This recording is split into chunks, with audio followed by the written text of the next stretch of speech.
Have you ever wondered how certain families adapt to new lifestyles different from their culture and where they're from?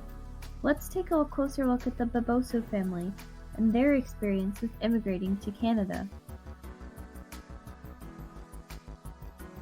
The Baboso family is a 5-member, 2-parent, dual-income nuclear family. However, the story of their immigration is told from their only daughter Amy's perspective.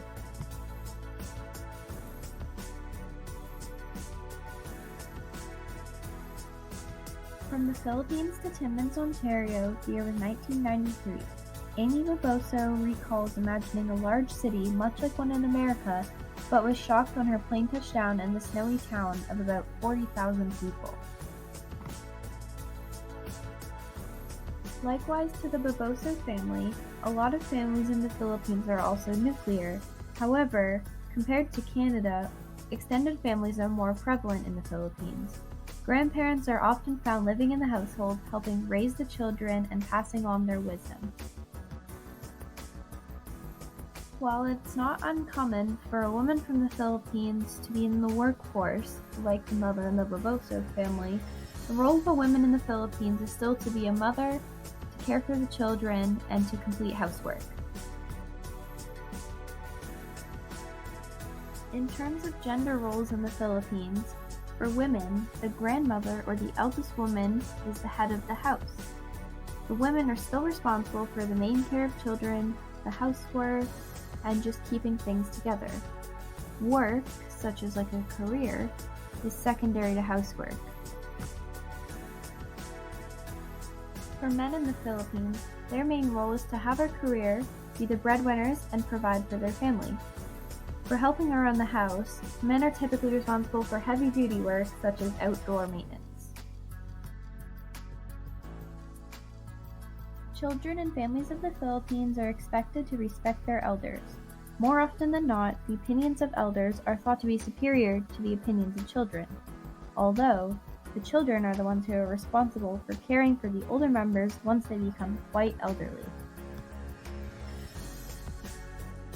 Also, children are sometimes deployed as soldiers at just under 18 years old. Children are permitted to work jobs such as domestic housework, working on farms, and fishing. They're also at times expected to work dangerous jobs such as being garbage scavengers, working at plantations, mines, on the streets, and in factories.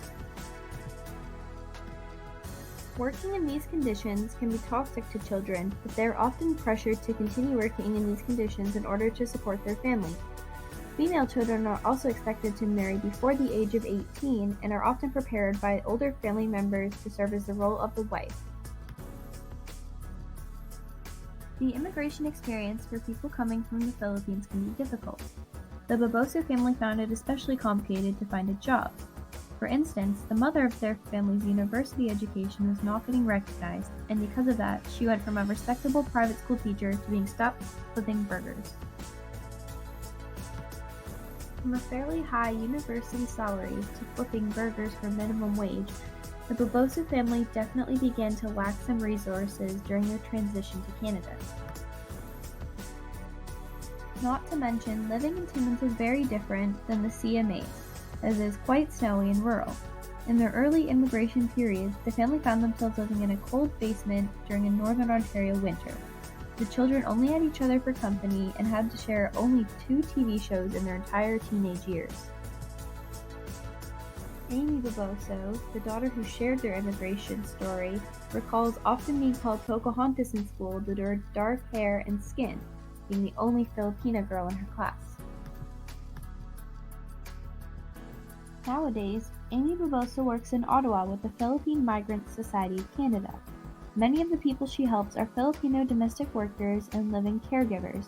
She's able to share her own experience with immigrating from the Philippines with many women who choose to leave their families and earn money in Canada. All in all, Canada and the Philippines definitely share some family values and forms. However, no matter where you're immigrating from, you definitely need to take some time to readjust to the culture shock. The Baboso family openly shares their experience and uses it to help other Filipino immigrants to Canada.